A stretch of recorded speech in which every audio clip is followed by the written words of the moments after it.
Welcome to Kickstarter Radio 102.4. I'm your host, Lipstickpaddy, and it's Saturday, 2nd of March, and I thought, why not take a look at the Tabletop Gaming Magazine? I've been looking at this now for a few years, but I actually thought I could do a spotlight on it every month to see what the best parts of the magazine is. If you're interested in me covering this every month, just to pick out my highlights of it, please leave a thumbs up down below as a register that you want to see that. But today, what are we going to be doing? Well, it has this feature looking at Board Game Geek. It's actually trying to teach people like what it is. So it has the top 100 on here, and I thought this is a good chance to give you my thoughts on the top 100 of BGG without actually going to BGG. So that's what we'll be doing in today's video. But before I start, I do think that the top 100 is the most useless list. Useless. It really is useless. Let me just first talk about the Oscars. Now, when it comes to cinema, the only awards are the ones at the Oscars because it's not a popularity contest. If you look at the best directors, that list is formulated by all of the directors of the Academy. So the ones in that list have all been put there by its peers, and then the rest of the Academy can vote on them. Which means that all of the movies that are technically in that list have already won something. They've all been picked out by the best directors, and that means, you know, it was nominated. That actually means something also. Anyway. Now, in video games, if you look at the top 100 on PC gaming, it's useless anyway. Useless. It's best looking at games of the year. They're the best list to look from. Certainly easier to search through. And also, when you look at these games, it never tells you its kind of genre, which would be nice. Like, if you're not interested in campaign games or Euro games or Ameritrash games or puzzle games, like, these lists can be a little bit, you know, daft in their own view. Anyway, this magazine comes from the UK. It's £7.99, which is going on $10, and we're looking at the March edition. Covers board games, card games, miniatures, and RPGs. So, as we're going through this, I'll give you my thoughts on some of these as we go through this 100, but as we go in, you'll see that there's interesting adverts that you'll find in this magazine that you don't see on your online world. And Whaling Games, if you're in the UK. Good advert there for them. Some interesting art there on that one. You know what game that is? I don't know.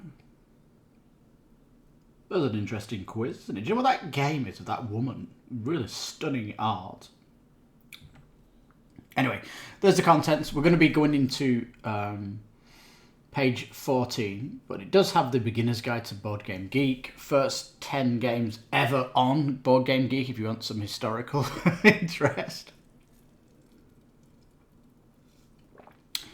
And I'm going to go to number 13, page 13, which talks about why not every game gets the highest rankings and how exactly are they ranked. That's going to be interesting, isn't it? All right. So, page 13. I'm using, by the way, Sumatra PDF. This is how I view my magazines, my digital magazines. Right, so it says, the Board Game Geek rating system is as clear as it dare be.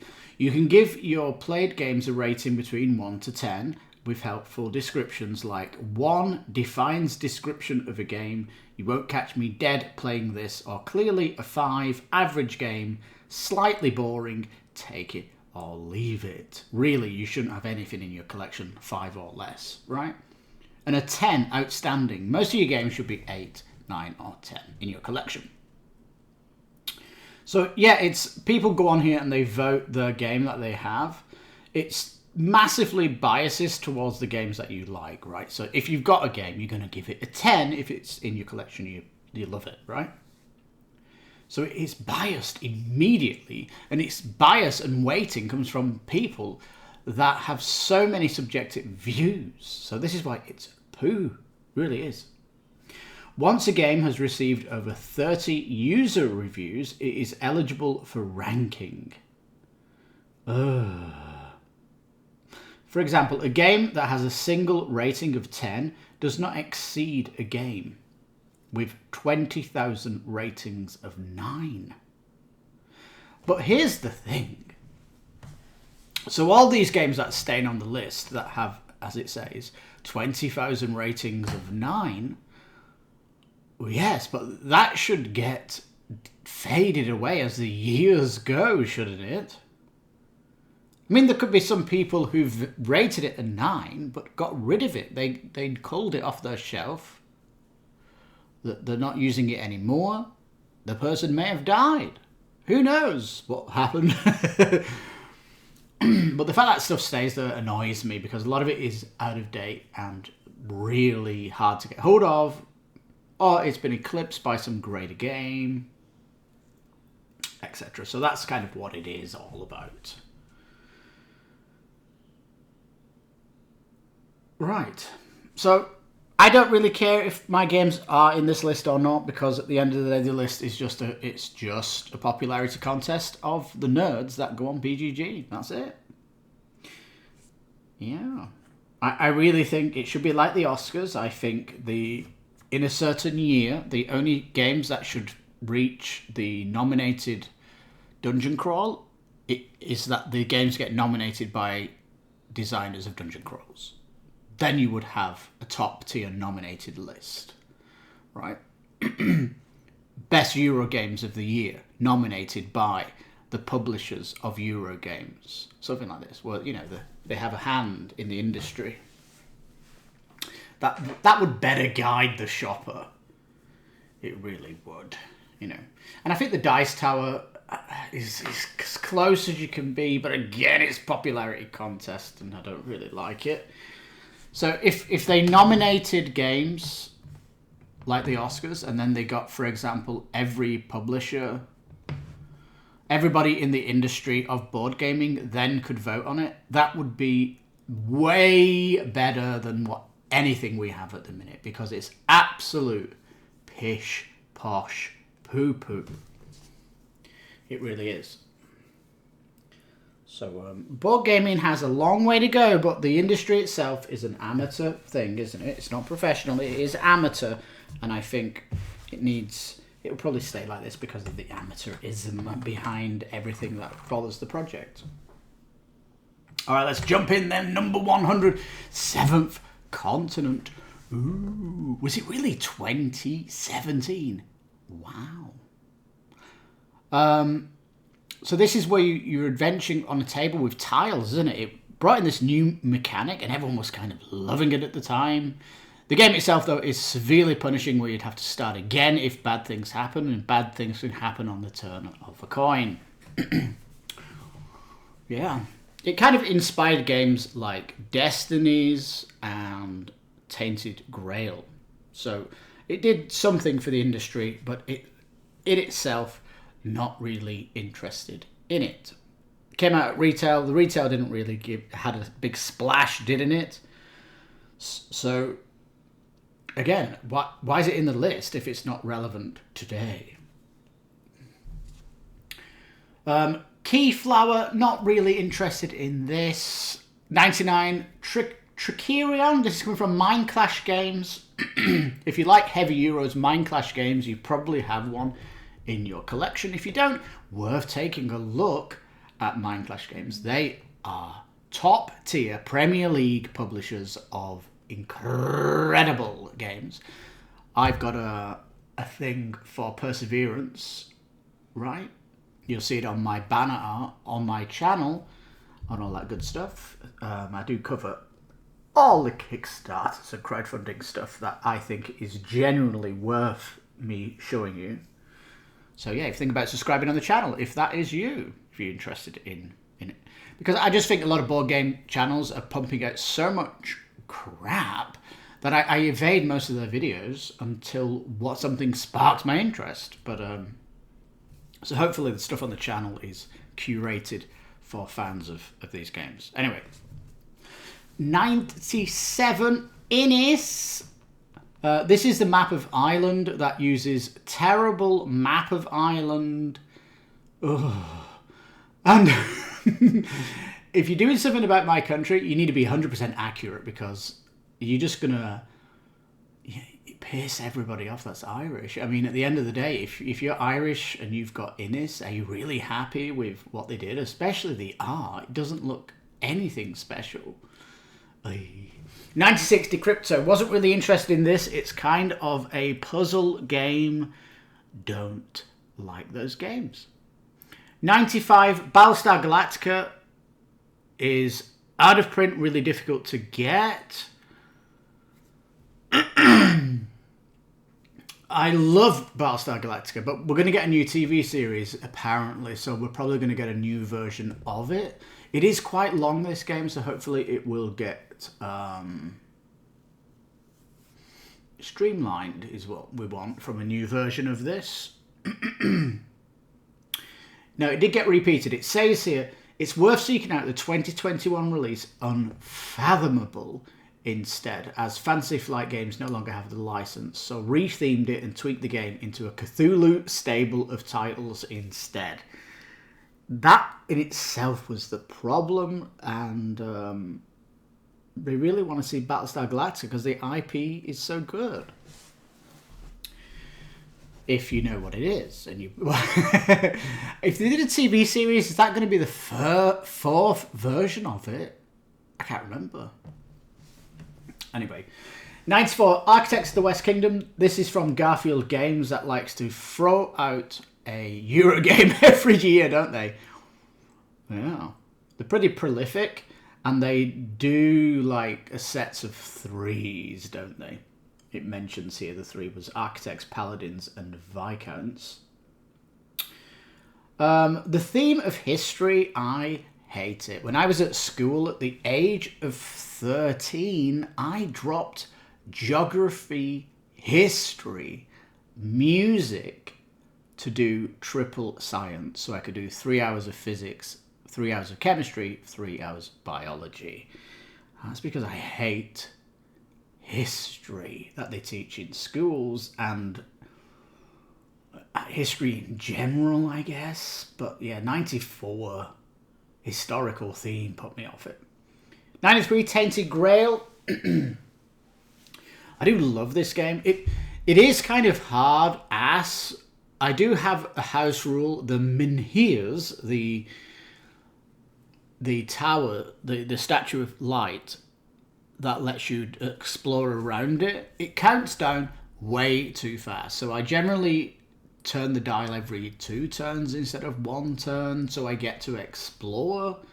So it feels more fair that way, because it's there to really make you not explore everything. So, but if I'm playing through it, I don't want to play through a campaign game unless a few years have passed. I need to kind of forget it and play it with somebody else.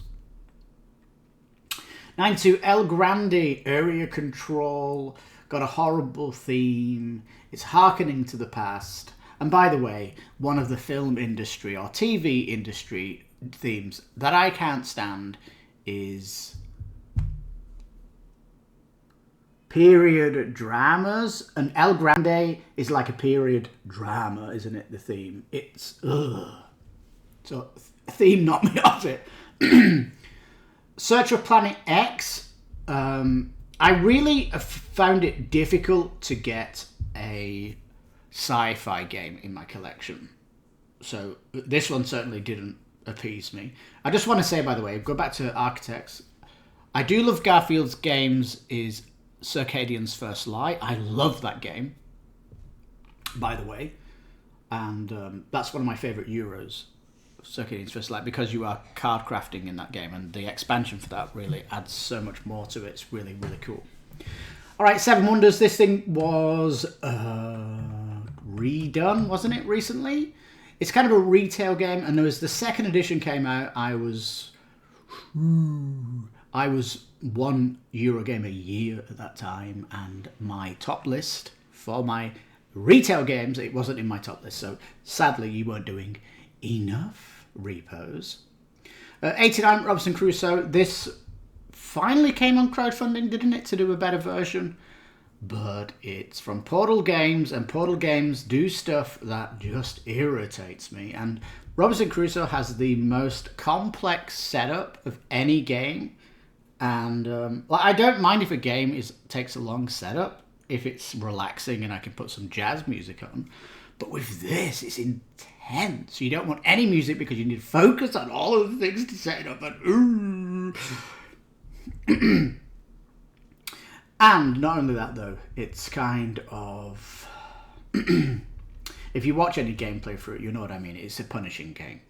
88 Voyager's Marco Polo. This has got historicalness that it can go away. Again, theme put me off.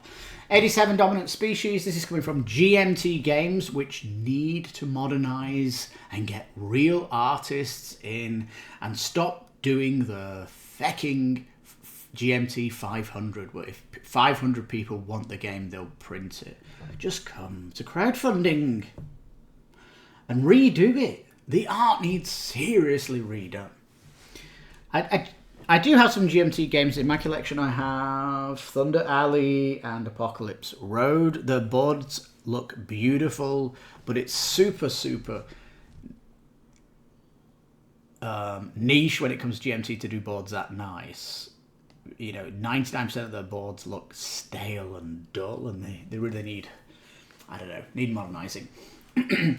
86, Oathsworn Into the Deepwood. Oh my goodness. I so want this game.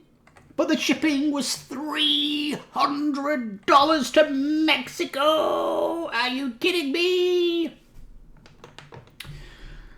And when I go back to Ireland, I can pick games up to get cheaper shipping, but Oathsworn and a lot of games, you can't predict when they're going to ship, can you? Especially during COVID time and the shipping disaster that's still around now. So even if I wanted Oathsworn, I don't want it sitting in my family's house in Ireland for a few years before I go back for it. So, but that's potentially something that I might have to do. Or just go to Gen Con and hopefully they'll have a copy there if I go to Gen Con, whenever that happens. I don't know why this page is going on too, but hey. Wards of Lauderdeep, D&D, Eurogame. Ooh, kind of old though, isn't it? And it's fantasy, isn't it? And when it comes to Eurogames, I prefer a sci-fi feel. 84, Through the Ages, Story of Civilization. I don't want to play any Civilization games because I love Civilization on the PC. That gives me everything. It scratches that itch. And so I don't need that type of game. 83, Beyond the Sun. This looks really cool, doesn't it? Really big box, super tech trees, sci-fi Eurogame. It made my wish list for retail, but it got eclipsed with something else. But potentially, if I look back at my retail list, I'll see it there, but it probably won't be at the top. But I did take a good interest in that game. I think it looks really, really cool. 82, Teotihuacan. Not interested in it. Again, it's got history in it. And even though I'm living in Mexico, and I like the Incas and stuff like that, but only when I'm playing Civilization. Historical theme, not interested in it. 81, boring. Designer Uwe Rosenberg famously starts his design process with one player adding more to the player count until, for him, the game breaks. This led to such games as Canerva being playable with 7. However, with Fields of Val, he stopped at 2. So it's a 2-player game with the most boring theme. Ugh. Would it be interesting if Uwe Rosenberg teamed up with Fantasia Games, so they really kind of helped him modernise? But he's in retirement now, isn't he? Anyway, 80, Clank, a deck building adventure. It says here the legacy game of it is at 22, and that is really interesting for me, is the legacy bit. And they're doing a new version of it, aren't they? So they're still plumbing and getting stuff out of this. And I don't think Clank Legacy has finished its cadence. And I think when it's finished, they're probably going to do a big Kickstarter with all the Clank Legacies involved, is what I think. So watch this space. Clank Legacy could come to Kickstarter, then I might be interested in it. 79 Aeon's End, the deck building game. I'm not really into a deck building game per se. Plus the art is very tiring, and they don't go back and modernize it, and it just looks it looks ugly for me, the hard art, so put me off it. 79 Eclipse, New Dawn for the Galaxy. Ooh. Now this should be taken off this list because there is a second edition. It says here that's at 20. It is a 4X game, but I've been looking for a 4X in my collection, and I did look at both of these, and they weren't really doing it for me, whereas Eve, A War for New Eden, recently on Kickstarter, absolutely fantastic 4X in 2 hours with amazing focus on combat. Love it. So it has been eclipsed by that game for me. 77 Five Tribes, the Jinns of Naquala from 2014. That's 10 years old. It's an old game. Days of Wonder before they got taken over by Fantasy Flight. Really old. All right. If you're not going to come back and modernize it, I have no interest. 76 Race for the Galaxy. This is another old one, isn't it? So not really interested in it, I'm afraid. Again, you need to kind of bring new versions out. A lot of the stuff on here is old. 75 Agricola, the revived edition. It says offer nicer components. Nicer art. Are you kidding me? That's all subjective. More streamlined experience. Is it better than its predecessor? It says no, because the fact that you can find it on entry 51 suggests not. Well, here's the thing. If you've got Agricola, it's like $100. Are you going to put that in the bin and get the second edition? No, you're not going to do it. So literally everybody here who voted on it. So, oh man, this is what I don't like about this system. Anyway. 74 Azul, pretty cool game actually. Like it, not good enough to join my collection though. Are you kidding me? And it's pumping out all these different flavors of it, like a cash cow. And that is egregious to me. It really is. I hate that philosophy. 73 Kingdom Death Monster. An oppressively horrible game. Dark, punishing, always out to punish you. If you're a sadist, it's a masochism in your games. Not even fully delivered yet. Oh my god. Art is horrendously black and white, mostly, isn't it? It's poo-poo. It really is. If you compare Kingdom Death Monster with all the games that say they are like Kingdom Death Monster, I don't like any of them either. Why are you trying to be like this game? Anyway, if I want kind of a big box thingy, I would rather go for Oath Sworn, actually. So, yeah, there we go. I can't believe this is on the BGG top list. It's super niche. How did a super niche game come on here when there's literally less people than any other retail game voting on it? It's weird. Android Netrunner, this game from 1996, resurrected in 2012, and then they lost the license of it. So, yeah, out of print. Why is it here? Irrelevant. Mexen versus Minions. Was this the first like $150 retail game? Eh? And it doesn't say this here, but didn't it get released by Riot Games of League of Legends? It looks really cool, but it's super out of print, and you can get it on eBay for like $300 or something. So it's just out of scope, even if you're interested in it. Needs a second edition, I guess, and it should come on Kickstarter. Number 70. Look at this giant spread for number 70 with Obsession. Well, I've already said it. Period dramas kill it for me. And especially with the name, though. Mr. Darcy. Pass me the vomit bag, please. It says, Board Game Geek, higher or lower? Carcassonne versus Catan. Horrible game. Exploding Kittens. That even shouldn't be a thing. Warhammer 40k versus Pokemon. That shouldn't even be a thing. Sea Salt versus Sushi. Rubbish. Monopoly Cluedo. Rubbish. Betrayal House on the Hill. Codenames. Rubbish. I tell you, Betrayal House on the Hill new version.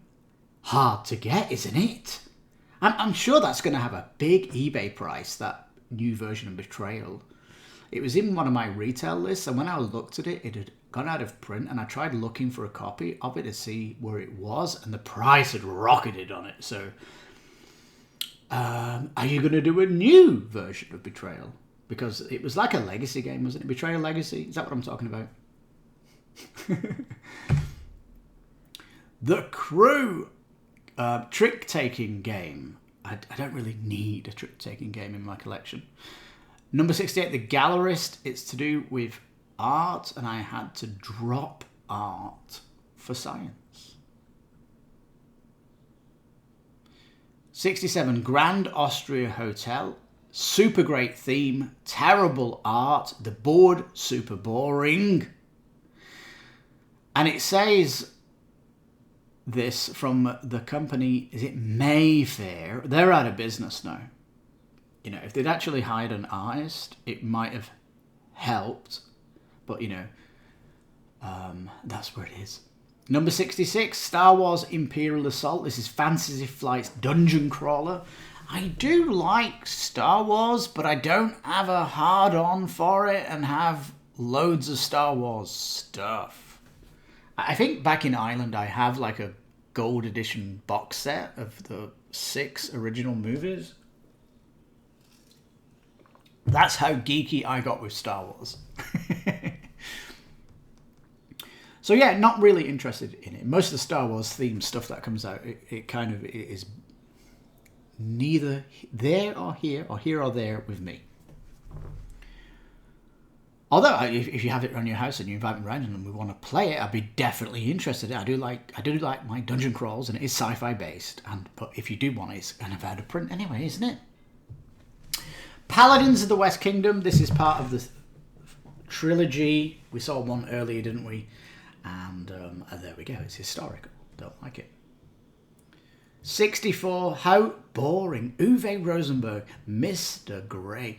You know, if Uwe Rosenberg's personality was his games, he would be classed as a cheese ball. You know those people you talk to and they just bore the pants off you? You feel like falling asleep or excusing yourself from the dry conversation? That's what his games are like. Cheese ball games. All right, number 63, Clans of Caledonia.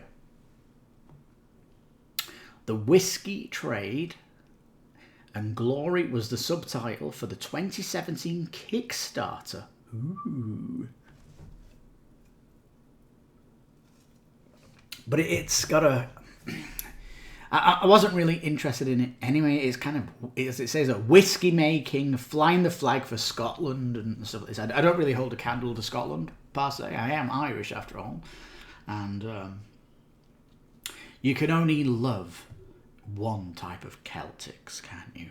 Plus, it's full of Protestants in Scotland. And Ireland's full of Catholics, so we have this thing. If you didn't know. Anyway, 62. Cthulhu, Death May Die. I don't know what the giant erection for Cthulhu was in the board game industry. I don't really have anything Cthulhu base box. Maybe a Cthulhu type of expansion in a few boxes I have, but really it doesn't really do anything for me. And I'll tell you that Cthulhu is a terrible theme because, number one, have we had a movie, TV series on Cthulhu? Not really. Have we had video games on Cthulhu? Not really. So why is it getting pushed around board game industry when the other medias not really interested in any of it? So it's really an odd thing for me, and not interested in it. The Quacks of Quedlingburg. This is quite an interesting one, isn't it? But it's super retail and needs you to pimp it out to make it super cool. And if you do that, it's like $200 Euro game. Not a Euro game, sorry. Retail game.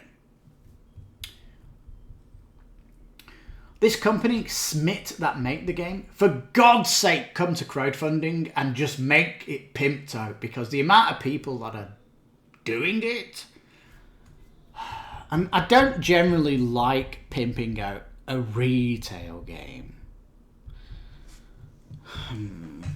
There was a game I got from retail that was originally a Kickstarter. Most of that, it's Caper, and you could order the coins for Caper and the sleeves for Caper, but the retail box, the insert, the fancy insert, didn't work. I had to throw the insert out. And every time, this is why I've kind of stopped buying retail games, because every time I buy a retail, I am upgrading the components, and it's like, oi, I don't like doing it. I prefer it just to come to Kickstarter and me just get on the big pledge. That's what I prefer. It does talk about here, what is the Spiel and the Kinderspiel das Jahres. It's just a German award system. It says, widely regarded as the most coveted award in the industry. I don't think many people on Kickstarter give two hoots about this Spiel des Jahres. It's more of a passing interest. And yeah. Anyway, we're not here for that. This video is not covering the Spiel des Jahres and what I think of it. Number 60, Power Grid, from 1992. Too old, needs a new version. All right. 59, Tolkien, the Mayan calendar with all those rotating cogs on it. It just looks really gimmicky, not really interested in it, and it has a historical edge to it. Maracaibo, kind of a nice board, but could be pimped out. Retail items from Capstone before Capstone went crazy with their production. Capstone these days are pumping out plus $100 games, super pimped out. So they've gone Kickstarter in the retail space, Capstone. So they're definitely a company to keep your eye on if you like your retail game and have the budget for Kickstarter. All right. 67, Lisboa. Vitel Lucera with the most board. It has this idea of period drama. Too much of one colour, blue everywhere. It just looks bad, doesn't it? Ian O'Toole has done much better jobs out there. Although this is potentially... I don't know how much Ian O'Toole has a free brush. I'm pretty sure Vital Lacerda makes him do this stuff, because I've seen some of Ian O'Toole's art in other games, and it's so much better. But every time he goes to Vital Lacerda, it becomes this dry art. Ooh. Anyway, so yeah, obviously not interested in it. It looks like a stamp, for God's sake. 56, Mansions of Madness 2nd edition. Woohoo! I have every part of this collection. I love it. Top tip, if you own everything, when you start the app, it says, which expansions do you have? And it rotates some of the tiles from other expansions into that game. So even if you're going into the mansion that you played last time, it might have new rooms and enemies. So it's super cool. I love it. The art in the rooms and stuff still looks incredible. And it's still a fantastic night. I love it when people say, it's such a difficult game to set up and I don't like playing it, because just put some music on while you're setting up and enjoy it. You know, fill a glass up of your nice thing, you get chilled, start setting it up. Dear me. The only negative I have about it is these big black squares you put the enemies on. And I still haven't got around to updating it with acrylic circles, you know, that are clear. And I know a lot of people have done that, and if you go into the forums on Fancy Flight, you'll see people doing it. I really want to do it. It's just a matter of when. I think you can still get hold of this though, and it looks like Fancy Flight have finished the 2nd edition, so I don't know if a 3rd edition is coming or whatnot, but it's a complete game now, and I think it's fantastic. It's the same with Talisman. I have all the Talisman, and I love it. And even if your 4th edition of Talisman's coming out, I won't be interested in it. So there you go. They're complete, and they are fantastic. I don't need anything else from them. Although, you know, if they brought another expansion, I'd probably get it. But again, they stopped doing it. So there it is. All right, Pandemic Legacy Season 2. Pandemic Legacy Season 0 at 54. Let's just talk about the Pandemic Legacy, shall we? This is Destructible Legacy, where once you finish playing it, the game, put it in the bin. Woohoo! Not. I don't know about you, but when I've been putting my collection together, I have genuinely making this so my son can take it all when I die, and he will pass it down to his next and all that stuff, because this library is gold, and hopefully, you know, it'll last forever. There it is. This nice little office I have is going to be like the secret golden room of board gaming. A monument to crowdfunding is what it is. If you go into the comments, the community section on my channel, there is a picture of my new bookcase, and you will see I've mixed some retail games on there, but it's mainly Kickstarter and some of it came from, what's it called? GameFound. Yeah. I really couldn't think then. Anyway, so Pandemic Legacy, I don't like the fact that the board game gets destroyed and I won't be able to keep it on my library and it won't stand the test of time because it's destructible. Kanban EV came to crowdfunding, Eagle Griffin game, very expensive Euro with a dry theme. 52, open world gaming in an analog world. Sleeping Gods, super interesting game for me.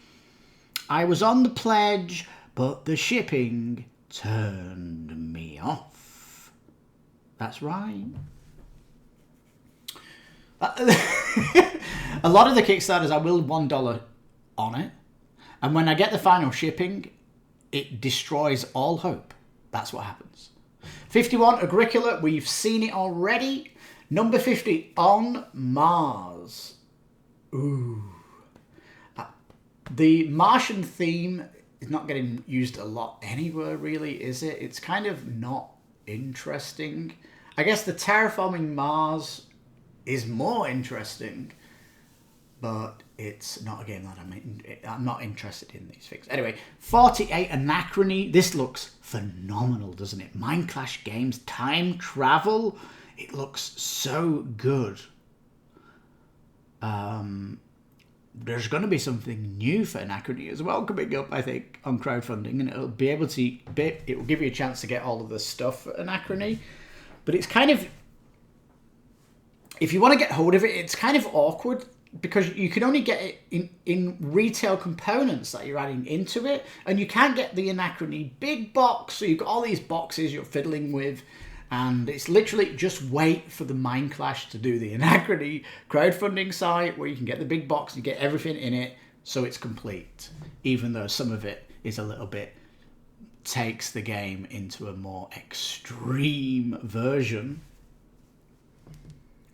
But once you've played those Euro-style games for a while, you kind of appreciate those expansions that make it more deep, heavier.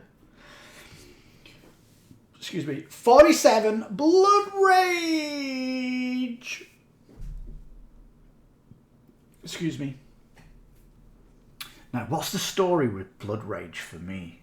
When I came into the industry, a lot of people were talking about Blood Rage, but it was... I really couldn't see it. Even watching the playthroughs, I couldn't see it. I just couldn't enjoy. I didn't want to sit at that table and play the game. But you know, I think what it is, I think I have a what's it called? An allergy to Simon games. That's what it is. Because every time I look at one, I just can't see it. Number 46, Caverna. We looked at this before. We've missed out 49, Crokinole, which for me is dexterity, isn't it? They could have done a little bit of colour here. It just looks so boring. It says it's the second oldest game in the BGG Top 100. Yeah. I'm guessing it's expensive to get as well.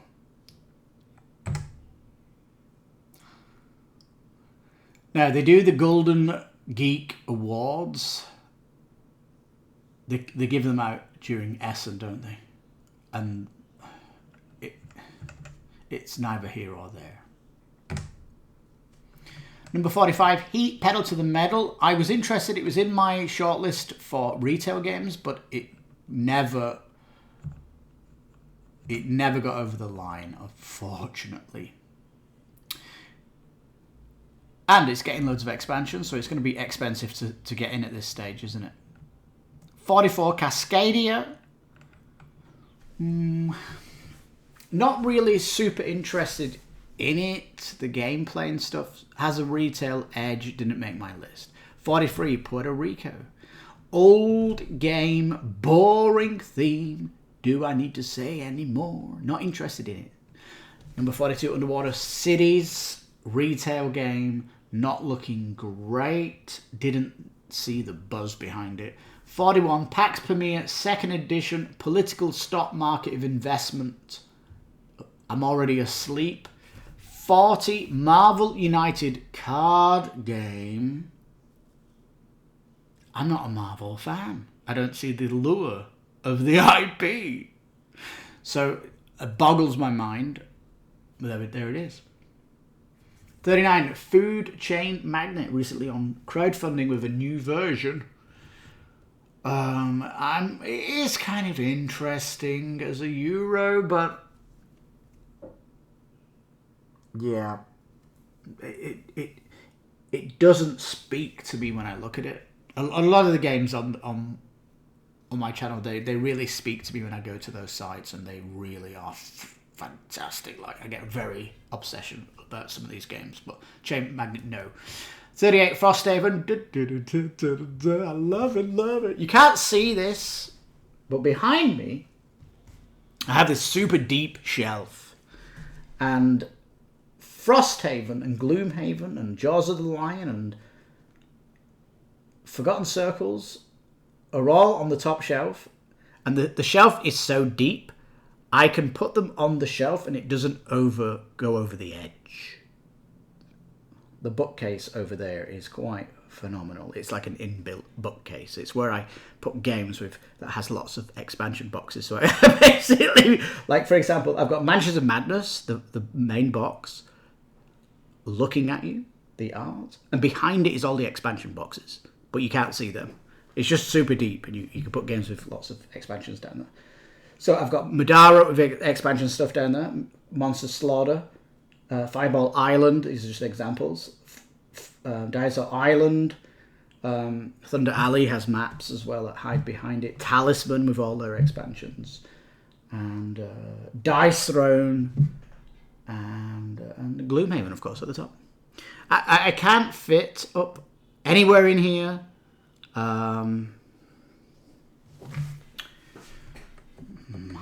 My mind. What I just can't fit in here. Again, that was on here. Tainted Grail. There's no room for Tainted Grail in here yet. I need to get another bookcase in here to fit that one. It's in my son's room with Tanaris Adventures. I do the kind of hiding away my son's room, but yeah, there we go. Anyway, back to the list. 37 Viticulture. I do like this theme of making wine. If I ever had a farm, I'd be growing wine on it, and I wouldn't need any animals. So yeah, it's really cool. I do like it. Number 6, The Crew. We saw this again. This is the deep sea version of it. It's a trick-taking game. Number 35, Barrage. It says here, very heavy, mean, complex Euro game. That has enough to turn me off it.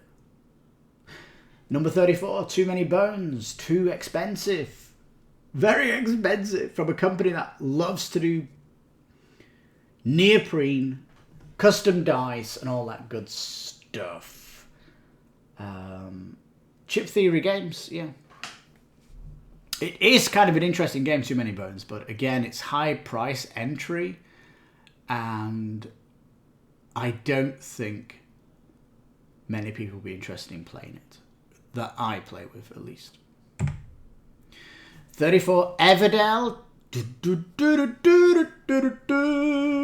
All of these, with the exception of Little Everdell and Fardell, Farshaw, are in my giant box on top of this shelf that you can see in my community section. The complete collection box is huge. It's funny because on that bookshelf, Everdell is the biggest box I have, and at the bottom of the shelf is, have a look, Isofarian Guard. That's the heaviest box I have. I put it on the bottom because it was too much of a lift to get it up. It's true. So yeah, I love Everdell. 32, Mage Knight. Old game, isn't it? Is it a new version coming out? So I might be looking at this. It does say it's a heavy, burn-braining, heavy Euro experience, but traditional RPG elements keep it on theme. So we'll just have to see what the new version's like, and it really needs to sell itself. 31, Orleans. The theme, oh, terrible. 30, Root. I kind of like the concept of this game, but I don't like the fact that you can be experienced and beat everybody. So if I had Root in my collection, if I'm playing somebody, I know I'm going to win. And that for me is a killer. Like, it needs to be unpredictable, the game, even if I've played it a lot of times. and that one wouldn't offer it. Number 29, Great Western Trail Edition, has a historical feel to it. Not my cup of tea. Number 28, Lost Ruins of Arnak. Super theme pasted on the top. I see you with horrendous minis. If you have any interest, get yourself on Kickstarter. But I can't see Czech Gaming doing this. You know, it appeals to the retail people, it's not appealing to me. There you go. The heavyweight champion. There's talking more of crunchy games, time-consuming games, and things like this on here. Number 27, the card game that combines different genres in a brilliant way. Arkham Horror, the card game.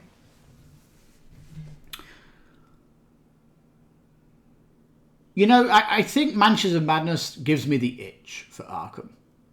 And it's far better visually on the table. The app plays the music. You've got all the minis, the beautiful art. So that kind of is why I'm not interested in it. But, you know, the designers of Arkham Horror, they've left Fantasy Flight and they're doing Earthborn Rangers, right? So we have a new version of it. And the Earthborn Rangers theme is so much more amazing to me. Post-apocalyptic, where nature has taken over again. Like, that's a far better theme for me than Arkham Horror is. Number 26, Terra Mystica. It's an old game, got turned into a 4X. It's weird, isn't it?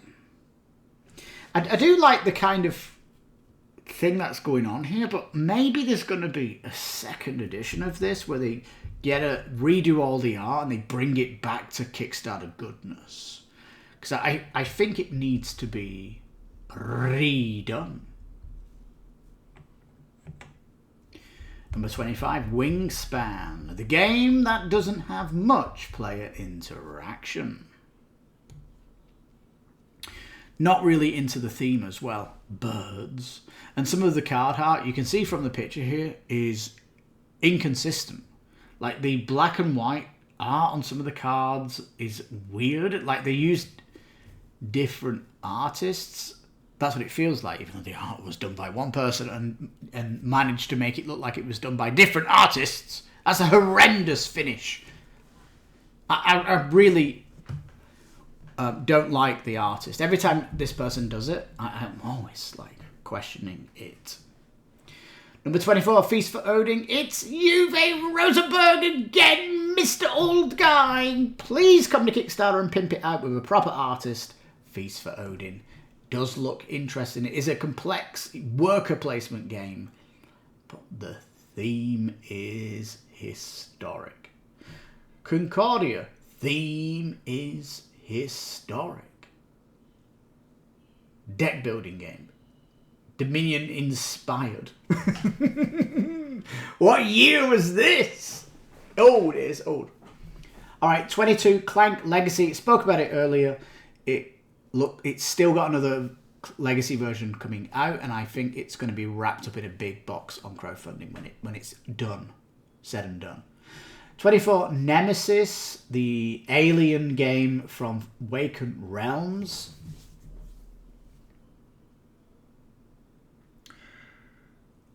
I do love the alien theme, but how... I just can't see this on the game shelf having interest in 50 years from now. That's kind of what I'm putting on my games. Like, what are they going to be relevant in 50 years? And I think in 50 years we might not be in an alien movie. So yeah, it really hits it. Number 20, the Brass, Lancashire specifically. Remastered version of the 2007 game. Ooh, it's historical Northern England. Not my cup of tea. Number 19, Eclipse, the Sci-Fi 4X, which I told you about got completely blown away by Evil War for New Eden. Number 18, Seven Wonders Duel. Don't really buy games for Duel. I only have a few Duel games. The only ones I have them here. Lost Cities, Caper, Jungle Ball, The Fugitive,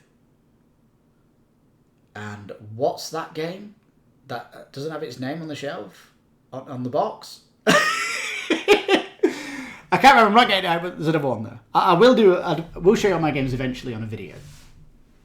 It's probably not interesting anyway, but I only have a very small selection of 2-player games. They're all small boxes and they go on holiday with me. Number 17, Scythe. Great art, not related to the theme. Didn't really see the interest of it, and there was better, more interesting map games, including my favourite game ever, Fallen Land, post-apocalyptic board game, is one I'd choose over this one any day of the week. Number 16, Castles of Burgundy, recently on crowdfunding. Stefan Fell, the designer, and Castles of Burgundy, it has a theme of old world, doesn't it? So not interested. Number 15, Theme, took me off this one. Western Trail, we had one from this franchise before. Number 14, Through the Ages, Civilization game, don't like those games. Number 13, Twilight Struggle. I'm pretty sure this has been designed for someone who's 60, rolling on 70, that cares about the theme of the Cold War. Dude, I'm in my 40s, it's not relevant for me, never mind younger people. It's such a dry looking game, super GMT art of dullness, and even though it says it sold more than 100,000 copies, I want to know the demographics of people buying that game. But yeah, it's from 2010, so it's really old at this point. Number 12, Terra Mystica was made into a sci-fi setting. I actually like the Terra Mystica's theme more than the Gaia Project, but hey. Number 11, Spirit Island. My beef with this game is the fact that there are different gods, right? Spirits. And being a devout Catholic puts me off the game. That's it. It killed it. Number 10, Star Wars Rebellion. Looks super cool. Really cool expansion. Looking absolutely fantastic game. But wouldn't go on my shelf as I don't like IP games. EVE Online is the only IP game that's going to be in the collection. And Vampire the Masquerade Chapters is loosely based on Vampire the Masquerade RPG. So I don't class that as a theme. So there we go. Number 9, War of the Ring. This is Lord of the Rings in a box. And although I like Lord of the Rings, I don't need a game on it, really. I love the Amazon TV series. I hated the trilogy movie series, especially if you read the hardback book of Tolkien. Yeah. Number 8, Gloomhaven Draws a Line. I have it. Love it. Number 7, Dune Imperium. I love Dune. I watched Dune Part 2 yesterday in the cinema. Wow. I played Dune on the video game that recently came out. Bag of poo. Uninstalled today. Didn't last 24 hours on my machine. There you go. Game Pass, people. Lets you test games. Don't really need a Dune theme. Number 6, Terraforming Mars. I like it. It's from 2016. It has so many expansions. It's mind-bending to get into it, right? Because you've got to get all this stuff. That's what I would feel. I'd feel like I need to get the complete collection of Terraforming Mars in it, but it's kind of old now. Number 5, Twilight Imperium. It's a giant box. You know, this came to retail at 100. Was it 150? The 4th edition. And I don't really have an appetite for large games. Like, I know Talisman can be long, and it gets played twice a year because of it. And Twilight Imperium just being so long. I mean, when people come round for Christmas, they specifically ask for Talisman. Like, it's not... They don't ask, have you got a new game this year? They don't ask that. It's, can we play Talisman? You know, they love the full four-corner system of Talisman. And really, Twilight Imperium is a replacer of Talisman in that it's a game people want to spend all day playing, and I don't think it'll get to the table. And I think War for New Eden, Eve, or Eve Offline, some people are calling, would get to the table much more, offering a similar experience. Number 4, Art Nova. Oh man, it looks so cool, doesn't it? The theme and everything. Wish it had come to Kickstarter. Maybe it will. You know, it's kind of interesting to see the cycle of retail where they feel like they finish all the expansions and they come to Kickstarter, they do a new super big box, don't they? They kind of redo things. So maybe Ark Nova, it still has some legs to go, and then it'll finish up on Kickstarter. I think that's its journey.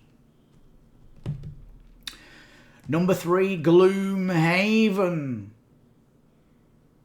Now it says here, Gloomhaven weighs the same as 89,000 bees, 44.5 McDonald's Big Macs. Well, I'm telling you now, Isofarian Guard is double the weight of Gloomhaven.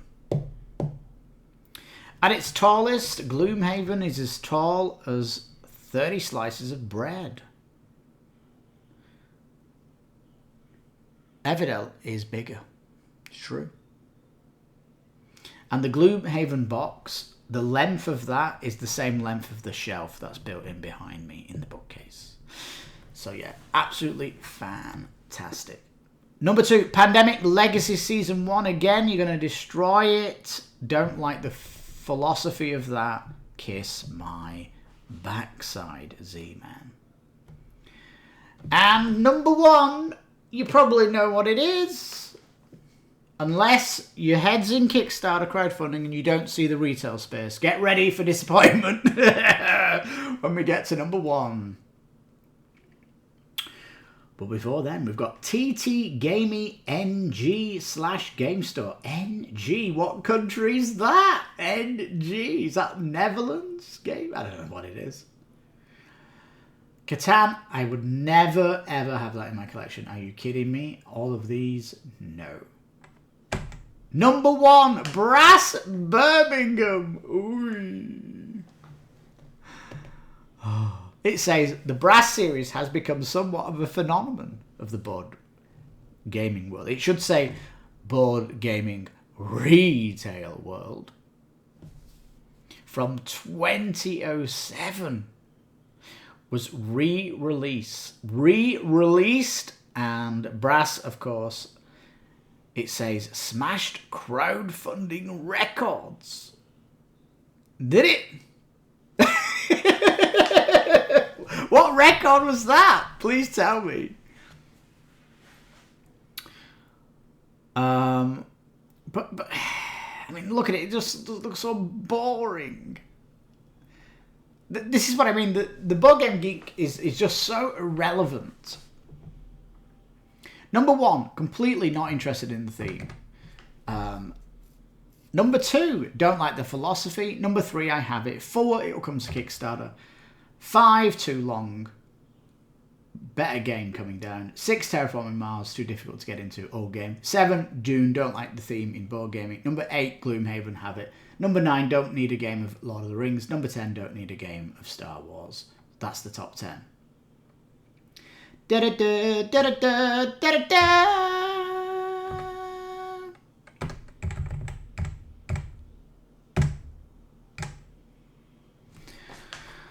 there we go, talking more about the designer of Martin Wallace, and he's done all these games that don't interest anyone. The only interesting one is Australia that has zombies in it. And have you got any of these games on the top 100?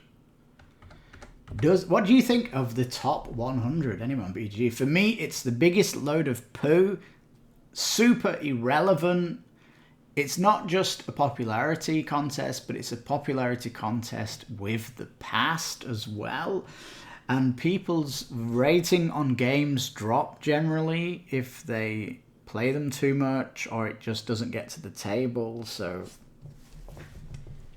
it really is poo-poo. They need to have a better rated system out there, like I mentioned at the start of the video, like they have at Hollywood. So there we go. That's been my journey through the top best games, apparently, on Board Game Geek. It should be the top 100 most... I don't know what... The top best games is not what they are, is it?